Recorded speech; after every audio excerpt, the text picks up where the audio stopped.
Hello বন্ধুরা, সবাই কেমন আছো? সবাইকে স্বাগত শ্রেয়াজ লাইফস্টাইল চ্যানেলে। আজকে আমি অনেক দিন পর পুরনো ব্লগ দিচ্ছি। এটা গত বছরের মহালয়ার দিনের কিছু ভিডিওস, কিছু স্মৃতি তর্পণ করছি বাবার। গত বছর বাবার 1 বছরের বাৎসরিক ছিল। আমার বাবার যেহেতু মহালয়ার পরের দিন মৃত্যুবার্ষিকী, তো মহালয়ার পরের দিনকেই আমাদের মৃত্যুবার্ষিকীর বাবার 1 বছরের কাজ করা হয়েছিল। তো এটা আমার প্রথম তর্পণ। কিভাবে করতে হয় জানি না, তবে গঙ্গার ঘাটে প্রথমবার তর্পণ করলাম। এই যে ছবিটা দেখছো, এটা আমাদের বাড়িতে। এখানে আমাদের ঠাকুরমশাই কাজ করাচ্ছে, আমার জামাইবাবু, আমার হাজব্যান্ড বসে আছে। এখানে বাবার ছবি, দাদু ঠাকুমার ছবি সব রয়েছে। চাইলে আমি এটা নাও দিতাম, 1 বছর ধরে আমি দিইও নি, কিন্তু দেখলাম যে রয়েছে, যখন স্মৃতিটা থেকে যাক। বাবার যেমন হোলি স্মৃতিটা আছে, হোলি স্মৃতির ভিডিও রাখা আছে, তেমন এইটুকু রাখার জন্যে আমি এটা আবার দিলাম। তো তোমাদের সাথে শেয়ার করলাম। বলবো না যে কিছু ভুলভাল বলার জন্য, ভুলভাল বলবো না, কারণ আমার বাবা যখন মারা গেছিলো তখন আমার মধ্যেই একজন আমার বান্ধবী ভুলভাল কমেন্ট করেছিল, তো আমার খুব কষ্ট হয়েছিল। যার যার ডাক্তার কাছে, যার যার দেখার ধরন তাই আমার দেখার ধরনের সাথে যে তোমাদের দেখার ধরনও মিলবে তা কিন্তু একদমই নয়। তবে আমি আমার বাবার এই স্মৃতিটুকু, বাবার কাজের এই স্মৃতিটুকু, সবাই মিলে আমরা এই বাড়িতে কাজ করেছিলাম, সেই স্মৃতিটুকু রাখতে চাই। কারণ সারা জীবন সব কিছুটাই থাকবে এমন তো না। তবে তোমরা দেখো,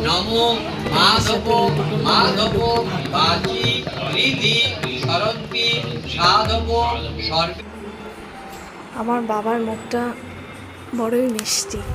যখনই বাবাকে এরকম সাজানো দেখি, তবে তখনই মনটা একটু দুঃখ হলেও তবু সবসময় কামনা করব যেন বাবার জীবনটা ভালো হয়, পরের জীবনটা যেন ভালো থাকে, তার আত্মার শান্তি কামনা করি।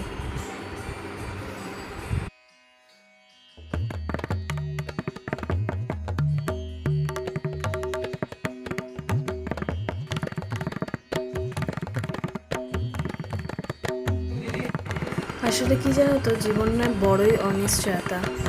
জীবনটা যে কতটা ছোট, মানুষ তার গুরুত্বটা বুঝতে পারে না বেঁচে থাকতে। যখন মানুষ চলে যায় তখন সেই সময় মানুষ উপলব্ধি করতে পারে যে জীবনটা কীরকম নয়। আর বেঁচে থাকতে যত রকম অশান্তি, ঝামেলা, সব রকম নিয়ে মানুষ জীবন কাটায়। তবে জীবনটা খুবই সামান্য, সেটুকুকে যদি প্রত্যেকটা মানুষ একটু ভালো করে ভালোবাসা দিয়ে যদি বাঁচতে পারত, তাহলে সত্যি মনুষ্য জীবনটা সত্যিই বড় শান্তির ছিল।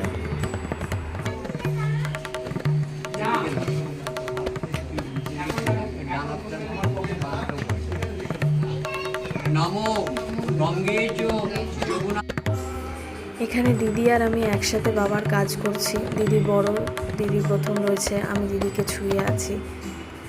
অনেক কিছু স্মৃতি রয়েছে, বাবার কত কথা মনে পড়ে। এই ভিডিওটা এডিট করতে করতে কত কিছু মনে পড়ে যায়, তবু সেই মনে পড়াটুকু আমার কাছেই থাক। যেটুকু মনে দেখলে, চোখে দেখলে শান্তি লাগে, সেটুকুই আপনাদের কাছে শেয়ার করছি। তাও আবার 1 বছর পর, 2য় বছরের কাজ বাবার আসতে চলেছে। তবুও ঠাকুরের কাছে একটাই প্রার্থনা করব যে বাবার বড় জীবনটা যেন সুখের হয়, যেন শান্তির হয়, যেন সেই মানুষটা সবাইকে নিয়ে যেমন আনন্দ করে থাকতে চেয়েছিল, সেই আনন্দটুকু যেন থাকে, সেইভাবে যেন সে মানুষটা পায়। যে দুঃখটা করতে করতে সে মানুষটা শেষ আমার হাতটা ধরে বলেছিল, সেই দুঃখগুলো যেন আর পরের জন্মে সে না পায়, সেই শান্তির কামনাগুলোই করছি। তবে এই ভালোবাসার, ভালো লাগার কিছু স্মৃতি মনের মধ্যে তুলে রাখলাম। এগুলো নিয়েই বাকি জীবনটা কেটে যাবে, এগুলো নিয়েই বাকি জীবনটা বেঁচে থাকবে। এটা আমার দিদির বড় মেয়ে, বড় নাতনি, ও দাদুর কাজ করছে। আসলে আমার মেয়ে তো 5 বছর হয়নি এখনও, আমার মেয়ের পক্ষে কাজ করা সম্ভব না। আর দিদির ছোট, খুবই ছোট থাকতেই আমাদের বাবাকে হারালো, মানে ওর দাদুকে হারালো। তাই অ্যাজ এ বড় নাতনি ওই সব কাজগুলো করছে।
তোমার পিতামহ দাদু, ঠিক আছে, বলো পিতা স্বর্গ, পিতা ধর্ম, পিতা হি পরমন্তপ, পিতরি পিতৃমাপন্নে পিয়ন্তে সর্বদেবতা। হয়েছে?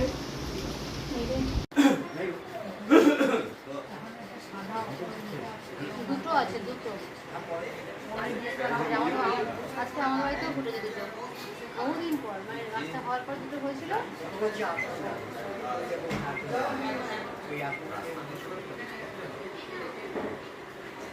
নম এ তস্মৈ সাচ্ছাদন ভোজ্য আসনায় নম।